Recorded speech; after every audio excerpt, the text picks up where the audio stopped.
Estamos de volta com o programa Mundo da Criança, nesse nosso segundo bloco, e hoje o tema é a criança com paralisia cerebral. Todo o apoio que a Universidade de Marília tem dado, todo o apoio que os jovens empreendedores da CIESP têm dado, isso realmente é maravilhoso, isso realmente tem um sentido muito grande. Mas, junto com essas pessoas, nós temos muitos colaboradores, e se você se interessou aí, pô, que coisa legal, tal, queria participar.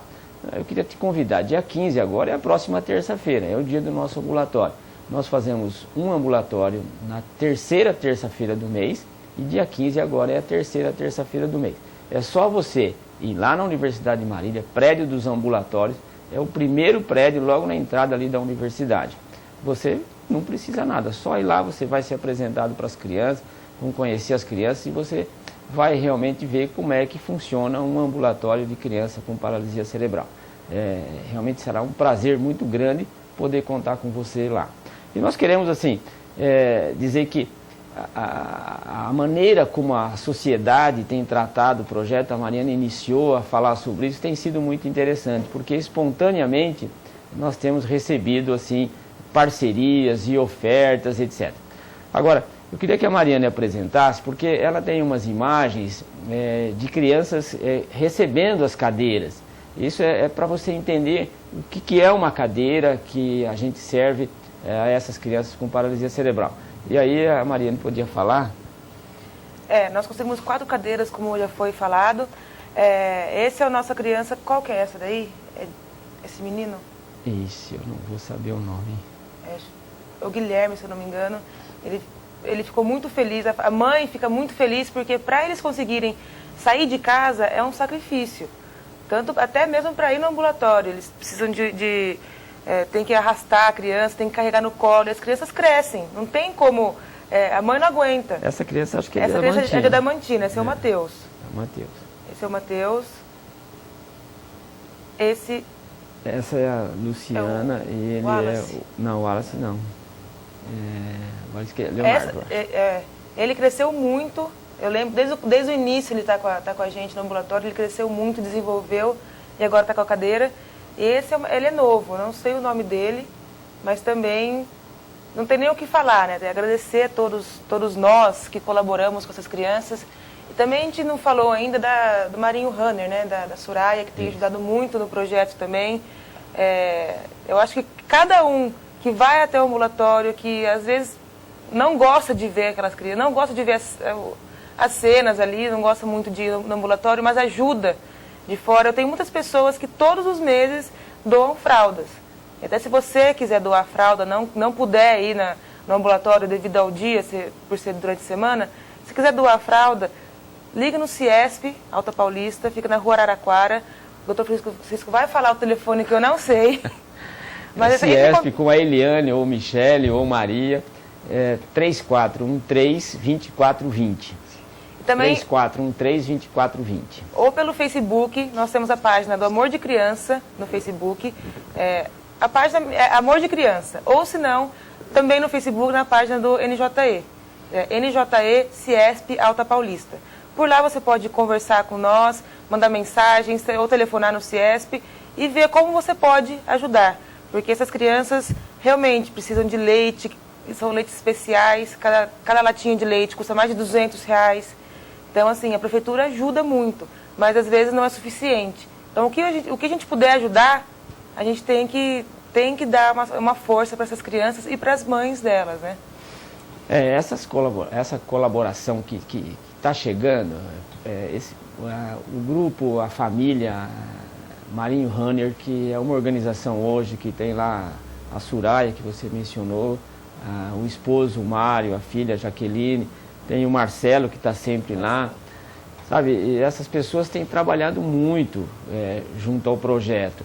E a universidade, né, Fernanda, acabou sendo assim um local do café da manhã na terceira terça-feira do mês.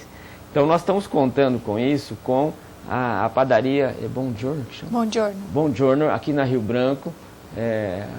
O Elcio, que é o elemento proprietário da padaria, tem lá oferecido o café da manhã para essas crianças, para essas famílias. E é muito interessante você perguntar, olha, mas café da manhã, café para criança com paralisia cerebral. É claro que não é bem assim, mas nós atendemos as famílias, as mães, e aí realmente a gente dá um carinho para elas, né, Fernanda? A Fernanda participou e vê que é interessante, né? Eu estava agora no break, estava conversando justamente com a Mariana a respeito disso, que eu acho que gostaria de deixar claro para a população que a Universidade de Marília, ela faz parte do projeto e ela é parte insubstituível, integrante, é a essência do projeto, porque é lá que o ambulatório médico, no ambulatório de disfagia, que as crianças são atendidas. Mas tem que ficar muito claro que essa corrente do bem, que essas pessoas que a gente citou ao longo do programa e que a gente ainda vai conversar, elas fazem parte do projeto da mesma forma que a universidade faz, estão ao lado da universidade. A universidade, ela não caminha sozinha, a universidade não é do reitor, a universidade, ela é de Marília. A partir do momento que ela representa a cidade de Marília, todas essas doações, todo esse aspecto social faz parte da nossa organização. Então aqui fica muito claro, o ambulatório médico de especialidade da parte técnica do Dr. Francisco como professor e médico do ambulatório, mas ao lado disso, e eu não diria atrás, eu realmente estava falando com a Mariane a importância de ter associações como o CIESP, órgãos que de fato representam e que têm uma importância imensurável para a cidade de Marília, que fortalece a Universidade de Marília, porque são órgãos sérios. Então, a partir do momento que a gente trabalha com organizações que a gente pode contar e tem à frente pessoas engajadas, jovens engajados, como a Mariane, toda a tua equipe, isso é que faz a diferença. Então, para nós da universidade, é um orgulho saber que de um ambulatório que começou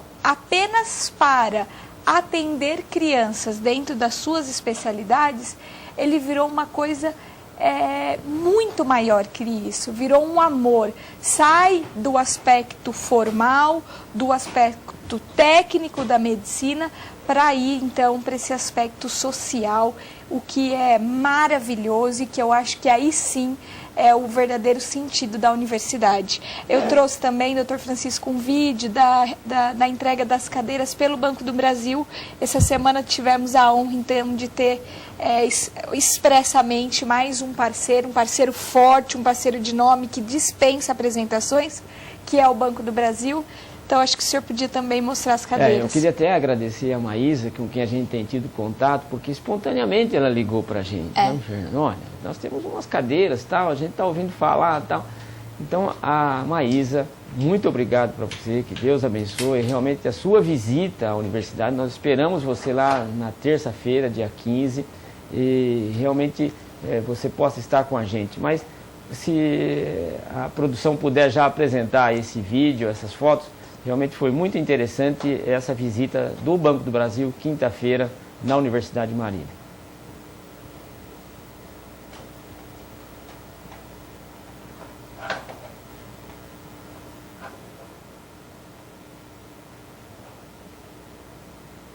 Ela pode falar, Fernando, foi um ambulatório, né?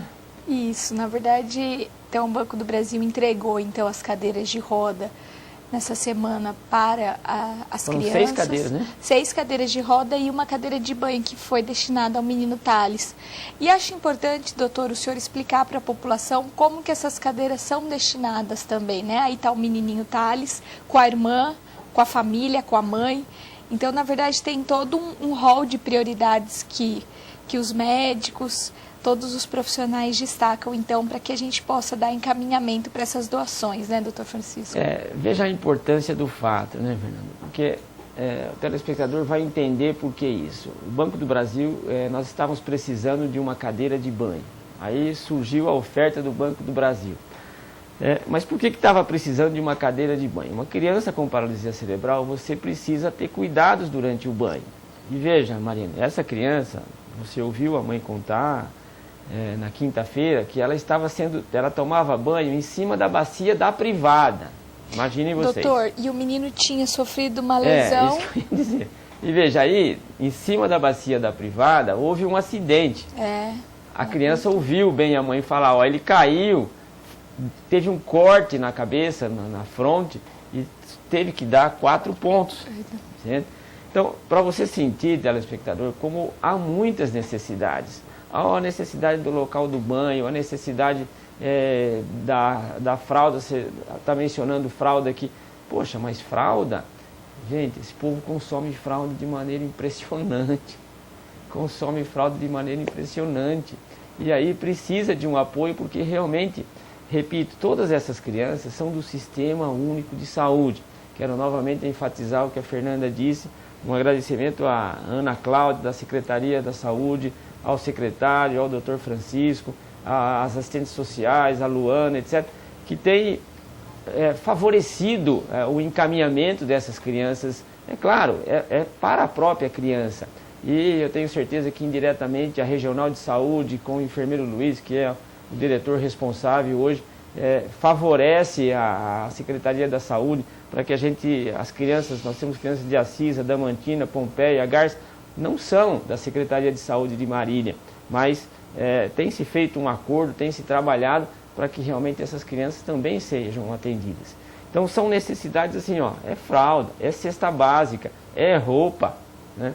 E aí isso torna o projeto assim muito interessante. Então a Maísa do Banco do Brasil, ao senhor gerente do Banco do Brasil, a todas as pessoas do Banco do Brasil, o nosso muito obrigado por esse engajamento com a Unimar, a Ciesp e todos aqueles que têm colaborado. Certo, Fernanda?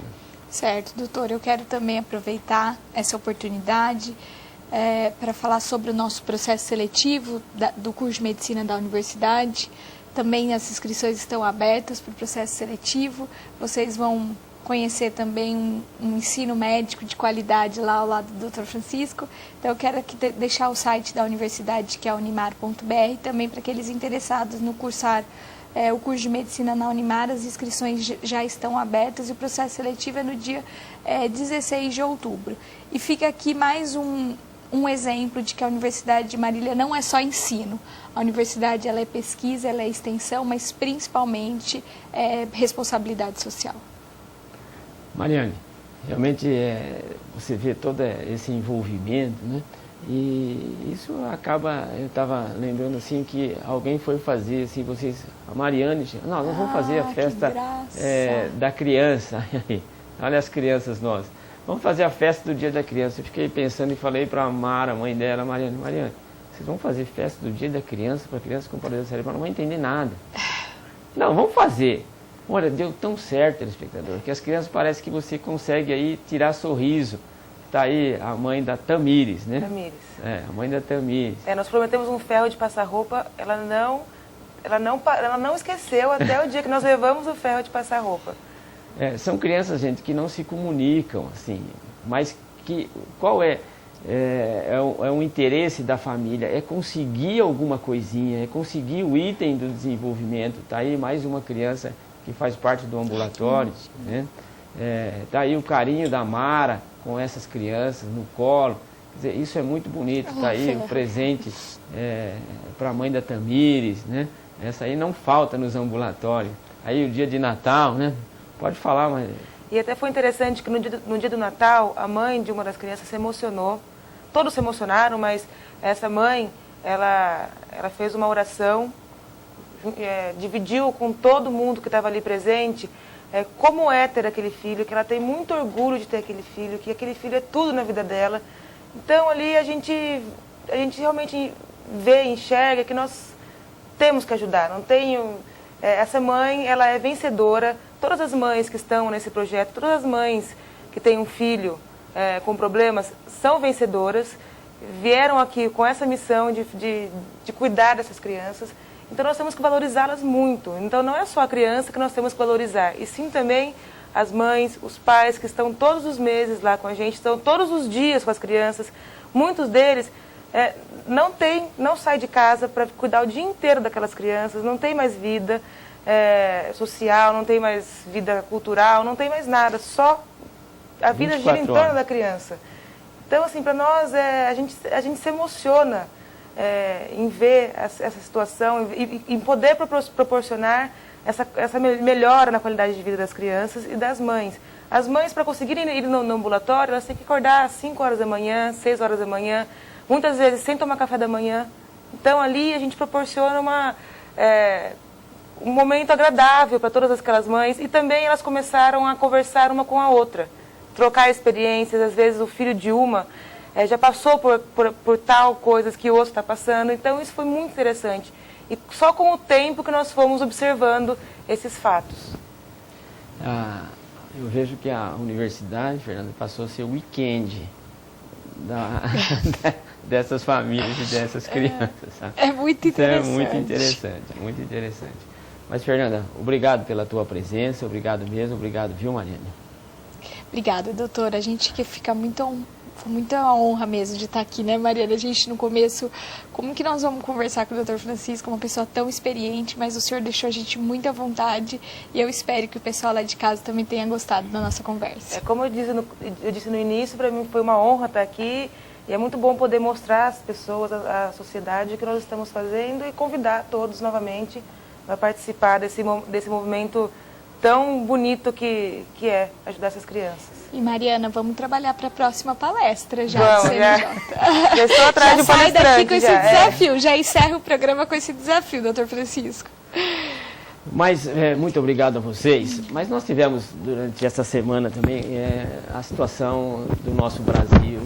E todo mundo ouviu, observou. E eu queria, com a liberdade de vocês convidados, ler um artigo que nós escrevemos sobre essa nossa derrota e sobre alguns comentários que surgiram e que acaba motivando sempre uma conversa. Esse é o assunto da semana, a seleção brasileira. Então, com a liberdade de vocês, eu gostaria de ler um artigo que nós escrevemos sobre este fato, cujo título é assim: Brasil, a nação do futebol, que é muito mais. Após a derrota da Seleção Brasileira de Futebol nesse dia 8 de julho de 2014, muitos comentários surgiram para justificar ou criticar o resultado frustrante deste jogo de futebol entre Brasil e Alemanha. Na verdade, não houve jogo no sentido competição, mas sim apenas uma partida de futebol entre uma seleção claramente profissional e competente de um país chamado Alemanha e uma seleção brasileira que demonstrou uma fragilidade até então desconhecida. É claro que não teria ousadia para discutir o time de futebol do Brasil. No entanto, após o jogo, um argumento de consolo dos vários entrevistados e ouvido várias vezes foi de que o Brasil é a nação do futebol, mas ele, Brasil, não é somente futebol, é muito mais.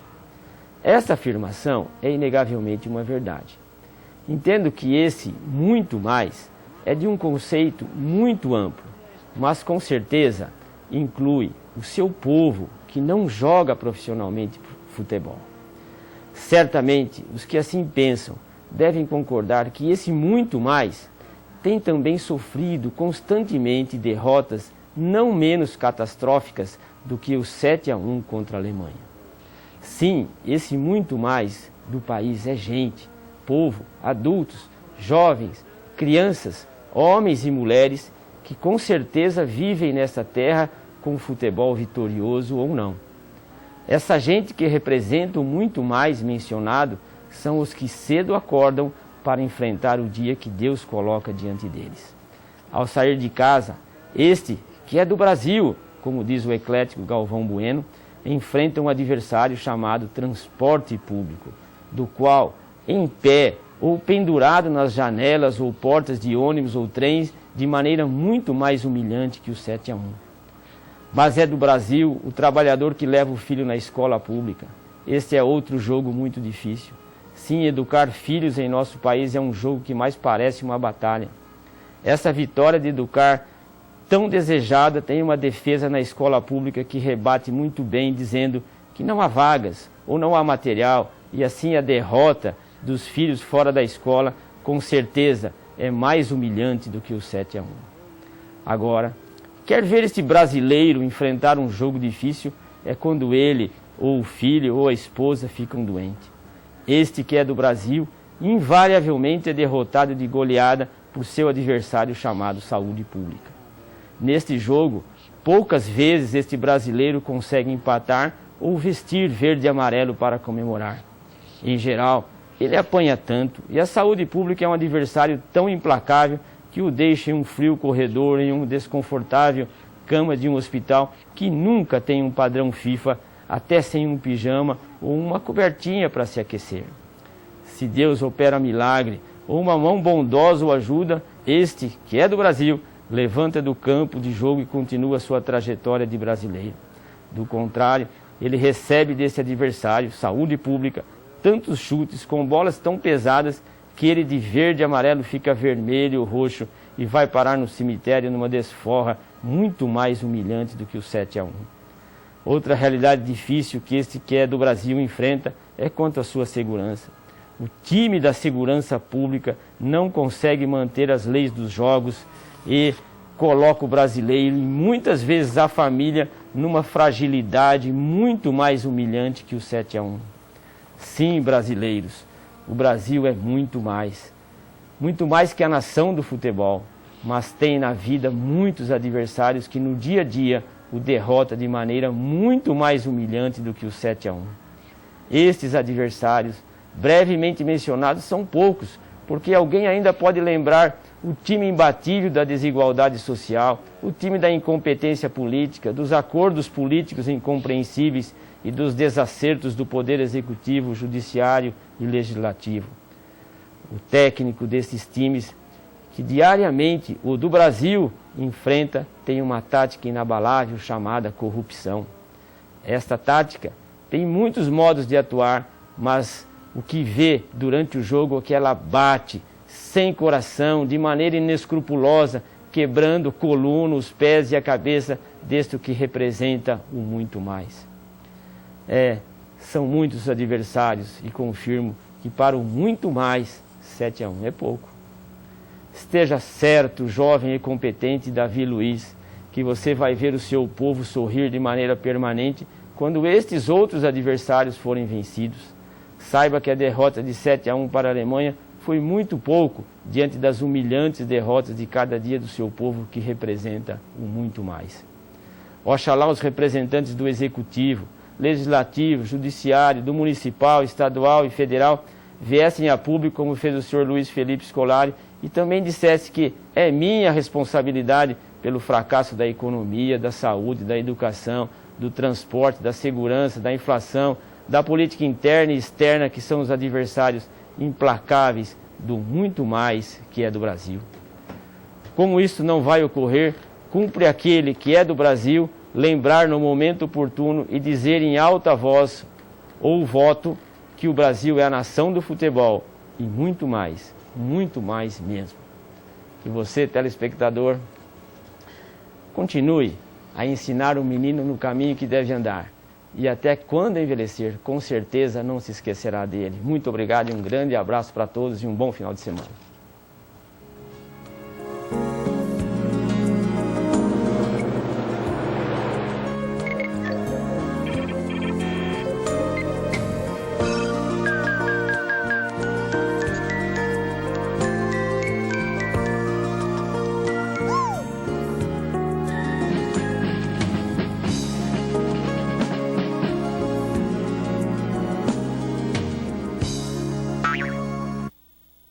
Mundo da Criança. Oferecimento Pimenta Pimentinha. Seu pequeno sempre na moda.